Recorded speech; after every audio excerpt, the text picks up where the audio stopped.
Israel നഗരങ്ങളെ അപ്പാടെ കത്തിക്കാൻ ഇറാൻ തയ്യാറെടുത്തിരുന്നു എന്ന തരത്തിലുള്ള റിപ്പോർട്ടാണ് ഇപ്പോൾ പുറത്തു വരുന്നത്. ഏതെങ്കിലും തരത്തിൽ ഇസ്രായേലിൻ്റെ ഭാഗത്തു നിന്നോ അമേരിക്കയുടെ ഭാഗത്തു നിന്നോ ഇറാന് നേരെ ആക്രമണം ഉണ്ടാവുകയോ പ്രക്ഷോഭകാരികൾ രാജ്യത്ത് വലിയ രീതിയിലുള്ള കോളിളക്കം ഉണ്ടാക്കുന്ന രീതിയിലേക്ക്, അതായത് സായുധപരമായിരിക്കുന്ന അക്രമ രീതിയിലേക്ക് മുതിരുകയോ ചെയ്യുകയാണെങ്കിൽ വലിയ രീതിയിലുള്ള തിരിച്ചടി ഇസ്രായേലിനും അമേരിക്കയ്ക്കും നേരെ ഉണ്ടാക്കുന്നതോടൊപ്പം തന്നെ ഈ തന്ത്രപ്രധാനമായിരിക്കുന്ന ഇസ്രായേലി നഗരങ്ങളെ അപ്പാടെ കത്തിച്ച് ചാമ്പലാക്കുക എന്നുള്ള ഉദ്ദേശത്തോടു കൂടി സൈനിക വിങ് പ്രവർത്തിച്ചിട്ടുണ്ട് എന്നുള്ള രഹസ്യ വിവരമാണ് ഇപ്പോൾ പുറത്തു വരുന്നത്. ഇറാൻ്റെ സൈനികർക്ക് പ്രത്യേകമായിരിക്കുന്ന നിർദ്ദേശം സർക്കാർ നൽകിയതിൽ പ്രാധാന്യമായിട്ട് അവർ പറഞ്ഞിരിക്കുന്ന കാര്യം, എല്ലാവരും പ്രക്ഷോഭകാരികളെ പ്രതിരോധിക്കുന്നതുമായി ബന്ധപ്പെട്ട വിഷയത്തിൽ ഇടപെടേണ്ട കാര്യമില്ല. മർമ്മപ്രധാന പ്രദേശത്തിലും സർവ്വ രീതിയിലും അവർ പ്രവർത്തിച്ചോട്ടെ, നമ്മളത് എതിർക്കേണ്ട കാര്യമില്ല. ചെയ്യേണ്ട പ്രവർത്തനം എന്ന് പറഞ്ഞാൽ നമ്മൾക്ക് വിശാലമായിരിക്കുന്ന ഒരു യുദ്ധം ഇസ്രായേൽ നേരെ നടത്തേണ്ടതുണ്ട്, അമേരിക്കയുടെ സംവിധാനത്തിന് നേരെയും. അതിൽ പ്രാധാന്യം കൊടുക്കേണ്ടത് ഇസ്രായേലാണ്. കഴിഞ്ഞ പ്രാവശ്യം നമ്മൾ പൂർത്തീകരിക്കാത്ത, അതായത് തുടങ്ങി വെച്ചിരിക്കുന്ന ചില പ്രദേശങ്ങൾ, അത് എയർപോർട്ടാണെങ്കിലും സീപോർട്ടാണെങ്കിലും മൊസാദിൻ്റെ കേന്ദ്രമാണെങ്കിലും സൈനിക ബേസ് ആണെങ്കിലും ആണവായുധ കേന്ദ്രങ്ങളാണെങ്കിലും സർവ്വ മേഖലയും ഉൾക്കൊള്ളിച്ചു കൊണ്ടുള്ള ഒരു വിപുലമായിരിക്കുന്ന ആക്രമണം, അത് ലെബനാനെയും സിറിയയെയും ഇറാഖിനെയും ഫലസ്തീനെയും ഏകോപിപ്പിച്ചുകൊണ്ട് അവിടെ പ്രവർത്തിക്കുന്ന വ്യത്യസ്തമായിരിക്കുന്ന ഇറാൻ്റെ മിലിഷ്യ വിഭാഗത്തെ ഏകോപിപ്പിച്ചുകൊണ്ട് ശക്തമായിരിക്കുന്ന ആക്രമണം നിരന്തരം നടത്തിക്കൊണ്ട് നിൽക്കുന്നതിനിടയിൽ ഇറാനെ സംബന്ധിച്ചിടത്തോളം അവർ സൈനികപരമായിരിക്കുന്ന ഈ ബ്ലോക്ക് തീർക്കുക, രാജ്യത്തിൻ്റെ അതിർത്തിയുമായിട്ട് ബന്ധപ്പെട്ട്, അതായത് ഇറാൻ്റെ തലസ്ഥാനമായിരിക്കുന്ന തെഹ്റാനെ ചേർന്നുകൊണ്ട് അവിടെ വലിയ രീതിയിലുള്ള സംവിധാനം ബ്ലോക്ക് സൃഷ്ടിക്കപ്പെടുകയും ചെയ്യും. അതായത് മറ്റുള്ള രാജ്യത്ത് നിന്ന്, അതായത് അമേരിക്ക പോലെയുള്ള രാജ്യങ്ങളിൽ ഏതെങ്കിലും തരത്തിൽ ആക്രമണം ഉണ്ടാവുകയാണെങ്കിൽ പ്രതിരോധിക്കാൻ മറ്റ് സൈനികരെ ഏൽപ്പിച്ചിരിക്കുന്ന കാര്യം ഈ തന്ത്രപ്രധാന മേഖലയിലേക്ക് ശക്തമായിരിക്കുന്ന ആക്രമണം നടത്തുക. ഹൈപ്പർസോണിക് മിസൈലും ഡ്രോണുകളും ഉപയോഗിച്ചുകൊണ്ട് സർവ്വ നേരത്തും നിലക്കാത്ത രീതിയിൽ ആക്രമണം നടത്തിക്കൊണ്ട് തീക്കോളമാക്കിയിട്ട് ഇസ്രായേലിനെ മാറ്റാൻ ആവശ്യമായിരിക്കുന്ന സംവിധാന കാര്യങ്ങൾ ഇറാൻ ഒരുക്കിയിരിക്കുന്നു എന്ന റിപ്പോർട്ട് ഞെട്ടിപ്പിക്കുന്നതാണ് ഇപ്പോൾ പുറത്തു വന്നിരിക്കുന്നത്.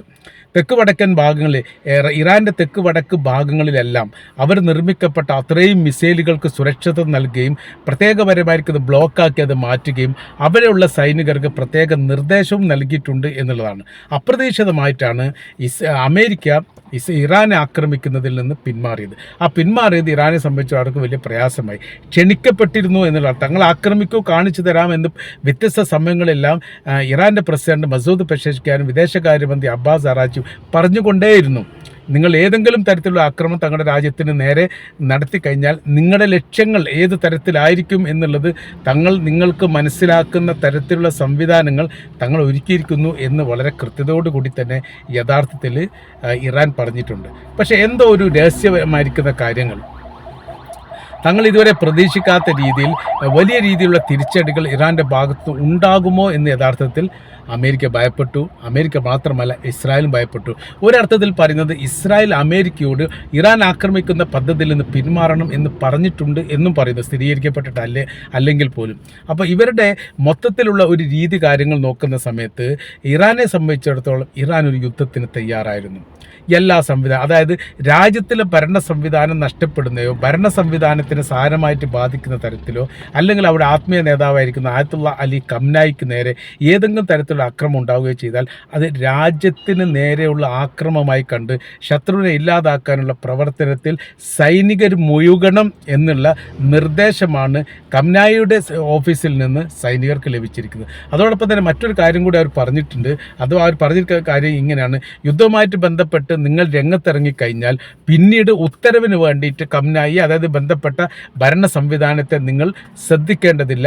നിങ്ങൾക്ക് സാഹചര്യത്തിനും അവസരത്തിനും അനുസരിച്ച് പ്രയോഗിക്കുകയും ആക്രമണം നടത്തുകയും ചെയ്യാമെന്നുള്ളത്. ആ രാജ്യങ്ങളായിരിക്കുന്ന ജോർദാൻ അടക്കമുള്ള രാജ്യങ്ങൾക്ക് ഇറാൻ പ്രത്യേകമായിരിക്കുന്ന നിർദ്ദേശം നൽകുക. അവർ പറയുന്ന കാര്യം, ആദ്യഘട്ടത്തിൽ ഇസ്രായേൽ ഇറാൻ ആക്രമിച്ച സമയത്ത് ഏകദേശം 100-ലധികം ഇറാൻ്റെ മിസൈലുകളെ പ്രതിരോധിച്ചത് ജോർദാൻ്റെയും ഇസ്രായേലിൻ്റെയും അതിർത്തി കേന്ദ്രീകരിച്ചുകൊണ്ടുള്ള ഭാഗങ്ങളിലാണ്. ജോർദാനാണ് സൗകര്യങ്ങൾ ഒരുക്കി കൊടുത്തത്. അത് ബ്രിട്ടൻ്റെയും അമേരിക്കയും പ്രതിരോധ സംവിധാനങ്ങൾ ആരോത്രി പോലെയുള്ള അയൺ ഡോം പോലെയുള്ള പ്രതിരോധ സംവിധാനങ്ങളൊക്കെ അതിന് ഉപയോഗപ്പെടുത്തിയിട്ടുണ്ട് എന്ന് പറയുന്നു. ആകാശത്ത് വെച്ച് തന്നെ ഏറെക്കുറെ 100ഓളം ഇറാൻ്റെ മിസൈലുകൾ തകർക്കാൻ വേണ്ടി ജോർദാന് സാധിച്ചത് അത് ഇറാനെ സംബന്ധിച്ചിടത്തോളം വലിയ വിഷയം ഉണ്ടാവുകയും ഇറാൻ അത് ജോർദാനോട് ചോദിക്കുകയും ചെയ്തു. തങ്ങളുടെ മിസൈലുകളെ നിങ്ങൾ പ്രതിരോധിച്ചു എന്ന് പറഞ്ഞ സമയത്ത് നിങ്ങൾ ശത്രുവിൻ്റെ പക്ഷം ചേർന്നിരിക്കുന്നു എന്നുള്ളതും അങ്ങനെ ശത്രുവിൻ്റെ പക്ഷം ചേരുന്നവർ ശത്രുവായിട്ട് തന്നെയാണ് തങ്ങൾ കാണുക എന്നുള്ള രീതിയിലുള്ള മറുപടി ഇറാൻ പറഞ്ഞതോടുകൂടി യഥാർത്ഥത്തിൽ ജോർദാനെ സംബന്ധിച്ചിടത്തോളം അവർക്ക് വലിയ പ്രയാസമായി. ജോർദാൻ വിദേശകാര്യമന്ത്രി ഈ വിഷയമായിട്ട് സംസാരിക്കാൻ 3 തവണയെങ്കിലും ഇറാൻ സന്ദർശിച്ചിട്ടുണ്ട് എന്നുള്ളതും ഇറാൻ്റെ ഔദ്യോഗികപരമായിരിക്കുന്ന നേതാക്കൾ ഇദ്ദേഹമായിട്ട് സംസാരിക്കാൻ വേണ്ടി താല്പര്യം കാണിച്ചിട്ടില്ല എന്നും ആ റിപ്പോർട്ടിൻ്റെ ഭാഗമായിട്ട് പറഞ്ഞിരുന്നു. അത് ആദ്യം ഇറാൻ ഇസ്രായേലിനെ ആക്രമിച്ചുമായിട്ട് ബന്ധപ്പെട്ട വിഷയമാണ്. സ്ഥിതികൾക്ക് മറ്റൊരു തലങ്ങളുണ്ടായി, അതായത് ആഭ്യന്തരമായിരിക്കുന്ന വിഷയകാര്യങ്ങൾ ഇതിനു മുൻപും ഇറാനിൽ പലഘട്ടം ഉണ്ടായിട്ടുണ്ട്. ഇപ്പോഴത്തെ ഭരണാധികാരി അയത്തുള്ള അലി ഖംനായി ഔദ്യോഗികമായിരിക്കുന്ന സ്ഥാനമെടുത്തതിന് ശേഷം ഏറെക്കുറെ 5ാമത്തെ പ്രക്ഷോഭമാണ് ആ രാജ്യത്ത് നേരിടുന്നത്. 4 പ്രക്ഷോഭങ്ങൾ അടിച്ചമർത്തി 5ാമത്തെ അടിച്ചമർത്താൻ സാധിക്കും എന്ന് ഇറാൻ ആദ്യഘട്ടത്തിൽ പറഞ്ഞു. അതവർ പൂർത്തീകരിക്കുകയും ചെയ്തു. അപ്പോൾ ഏതൊക്കെ വ്യത്യസ്തമായിരിക്കുന്ന പർദ്ദയുമായിട്ട് ബന്ധപ്പെട്ട ഒരു വിവാദ കാര്യം ഉണ്ടായ സമയത്ത് അതിൽ 31 പ്രവിശ്യയും ബാധിക്കുന്ന തരത്തിലുള്ള പ്രശ്നങ്ങളുണ്ടായി. മാത്രവുമല്ല അതിന് അമേരിക്ക, ബ്രിട്ടൻ അടക്കമുള്ള യൂറോപ്യൻ രാജ്യങ്ങൾ ഈ പ്രക്ഷോഭകാരികൾക്ക് പിന്തുണ നൽകി. വസ്ത്രധാരണയുമായിട്ട് ബന്ധപ്പെട്ട കാര്യത്തിൽ ഒരു രാജ്യത്തിന് തീരുമാനമെടുക്കാൻ അധികാരമില്ലെന്നും മനുഷ്യർക്ക് സ്വതന്ത്രമായ രീതിയിലോ ഇഷ്ടത്തിനനുസരിച്ചോ വസ്ത്രധാരണ ചെയ്യാമെന്നുള്ള അഭിപ്രായങ്ങളൊക്കെയാണ് അന്ന് പുറത്തു വന്നത്. പക്ഷേ ഇറാനെ സംബന്ധിച്ചിടത്തോളം അതിനെ അടിച്ചൊതുക്കാൻ അവർക്ക് സാധിച്ചു. 500ഓളം ആളുകൾ കൊല്ലപ്പെട്ട ഒരു വലിയ പ്രക്ഷോഭത്തെയാണ് അന്നത്തെ ദിവസം യഥാർത്ഥത്തിൽ ഇറാൻ ഇല്ലാതാക്കിയത് എന്നുള്ളൊരു യാഥാർത്ഥ്യമാണ്. പിന്നീട് സാമ്പത്തികപരമായിരിക്കുന്ന വിഷയവുമായിട്ട് ബന്ധപ്പെട്ട് 2020 കാലഘട്ടത്തിൽ പ്രക്ഷോഭം വീണ്ടും തുടങ്ങിയിട്ടുണ്ട്. ആ പ്രക്ഷോഭത്തെയും ഏകദേശം 27ഓളം പ്രവിശ്യകളിൽ അത് സാരമായിട്ട് ബാധിക്കപ്പെട്ടിട്ടുണ്ട് എന്നുള്ളതാണ്. അതും ഈ പറഞ്ഞ പോലെ ജനങ്ങൾ അപ്പാടെ രംഗത്തിറങ്ങിയിരിക്കുന്നു എന്ന് പറയപ്പെടുന്ന രീതിയിലുള്ള പ്രക്ഷോഭമായിരുന്നു. അതുകൊണ്ട് അത് ഒതുക്കി തീർക്കാൻ വേണ്ടിയിട്ട് ഇറാന് പണിയെടുക്കേണ്ടി വന്നു. അവിടെ നടക്കുന്ന ഏതൊരു പ്രക്ഷോഭമാണെങ്കിലും ഏറ്റവും ചുരുങ്ങിയത് 3 മാസം കഴിഞ്ഞിട്ടാണ് പ്രക്ഷോഭത്തെ ഒതുക്കാൻ വേണ്ടി ഇറാന് സാധിക്കാറുള്ളത്. അതല്ലെങ്കിൽ ഇറാന് അതിനെ ഒതുക്കുക എന്നുള്ളത് 3 മാസം കഴിഞ്ഞതിന് ശേഷമാണ്. സ്ഥിതികൾ ഈ പ്രാവശ്യം അങ്ങനെയല്ല. ഈ പ്രാവശ്യം 3 മാസം പോയിട്ട് 1 മാസം പോലും പൂർത്തീകരിക്കാൻ വേണ്ടി സാധിച്ചിട്ടില്ല. അത് വളരെ കൃത്യപരമായ രീതിയിലും തന്ത്രപരമായ രീതിയിലും ആണ് അവർ മുന്നോട്ട് നീങ്ങിയത്. അവർ നീങ്ങിയിരിക്കുന്ന കാര്യം എന്ന് പറഞ്ഞാൽ സൈനികരെ വ്യത്യസ്തമായ രീതിയിൽ ഡിവൈഡ് ചെയ്തു. അവിടുത്തെ പേഴ്സണൽ ട്രൂപ്പിനെ രംഗത്തിറക്കി. പേഴ്സണൽ ട്രൂപ്പ് എന്ന് പറഞ്ഞാൽ ഏറെക്കുറെ 5 ലക്ഷത്തോളം പേഴ്സണൽ ട്രൂപ്പ് ഉണ്ട് എന്നാണ് അനുമാനം. അവർക്ക് പ്രത്യേക യൂണിഫോം ഒന്നുമില്ല. സൈനികപരമായിരിക്കുന്ന പ്രാക്ടിക്കൽ ലഭിച്ചിട്ടുണ്ട്. തന്ത്രപരമായിരിക്കുന്ന പല നീക്കങ്ങളും നടത്തും.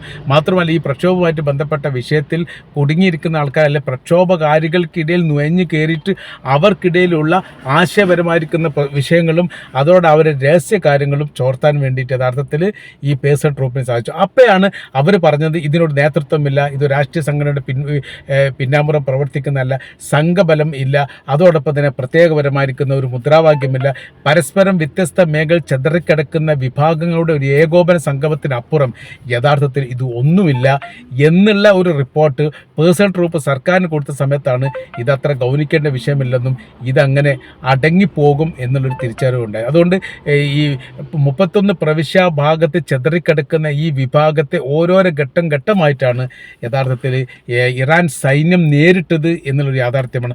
500ഓളം ഇറാൻ സൈനികർ അതിൽ കൊല്ലപ്പെട്ടിട്ടുണ്ട് എന്ന് പറയുന്നു.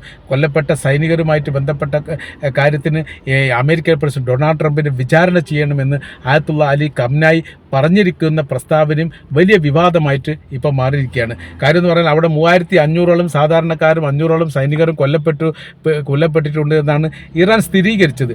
5000-ലധികം എന്നൊക്കെ പറയപ്പെടുന്നുണ്ട്. അതിനൊരു സ്ഥിരീകരണ കാര്യങ്ങൾ വന്നിട്ടില്ല. എന്താണെങ്കിലും ഒരു ഇറാനി പോലും കൊല്ലപ്പെട്ടിട്ടുണ്ടെങ്കിൽ അതിൻ്റെ പൂർണ്ണമായിരിക്കുന്ന ഉത്തരവാദിത്തം എന്ന് പറയുന്നത് അമേരിക്കയുടെ പ്രസിഡന്റിനാണ്. അമേരിക്കൻ പ്രസിഡന്റാണ് ഈ രാജ്യത്തെ നശിപ്പിക്കാൻ വേണ്ടിയിട്ട് ഉപരോധം നടത്തിയിട്ടൊന്നും നടക്കാത്തത് കൊണ്ട് ഇത്തരമൊരു പ്രവർത്തനങ്ങൾ നടത്തിയത് എന്നുള്ളതാണ് ഇറാൻ്റെ ആരോപണം. ഈ ഇറാൻ്റെ ആരോപണത്തെ പ്രതിരോധിക്കാൻ വേണ്ടി അമേരിക്കയ്ക്ക് സാധിച്ചിട്ടില്ല എന്നുള്ളത് അതിൻ്റെ ഒരു മറ്റൊരു വശം. അപ്പോൾ നമ്മൾ പറഞ്ഞു വരുന്ന വിഷയം എന്ന് പറഞ്ഞാൽ ഇസ്രായേൽ എന്ന് പറയുന്ന രാജ്യത്തെ ഭൂപടത്തിൽ നിന്ന് നീക്കം ചെയ്യേണ്ടത് അനിവാര്യമാണ് എന്ന് പല ഘട്ടത്തിലും പറഞ്ഞിരിക്കുന്ന രാഷ്ട്രമാണ് ഇറാൻ എന്ന് പറയുന്നത്. അതിൻ്റെ പ്രവർത്തനത്തിൻ്റെ പ്രാരംഭ പ്രവൃത്തി ആരംഭിച്ചിട്ടുണ്ട് എന്നുള്ളതാണ് പ്രക്ഷോഭവുമായിട്ട് ബന്ധപ്പെട്ട കാര്യത്തിൽ സർക്കാരിൻ്റെ ഭാഗത്ത് നിന്ന് ഔദ്യോഗികമായിരിക്കുന്ന വന്നിരിക്കുന്ന വിവരം. അങ്ങനെ ഒരു ആക്രമണം ഏതെങ്കിലും തരത്തിൽ മണ്ടത്തരപരമായിട്ടെങ്കിലും അമേരിക്കയുടെ ഭാഗത്ത് നിന്ന് ഇറാന് നേരെ ഉണ്ടായാൽ യഥാർത്ഥത്തിൽ ഇന്നത്തെ ഇസ്രായേലിൻ്റെ അവസ്ഥ മുൻപ് ഭൂപടത്തിൽ കണ്ട ഇസ്രായേലിൻ്റെ അവസ്ഥക്ക് തുല്യമാവില്ല എന്നാണ് ഈ റിപ്പോർട്ടിൻ്റെ അടിസ്ഥാനത്തിൽ നമുക്ക് പറയാൻ വേണ്ടിയിട്ട് സാധിക്കുന്നത്.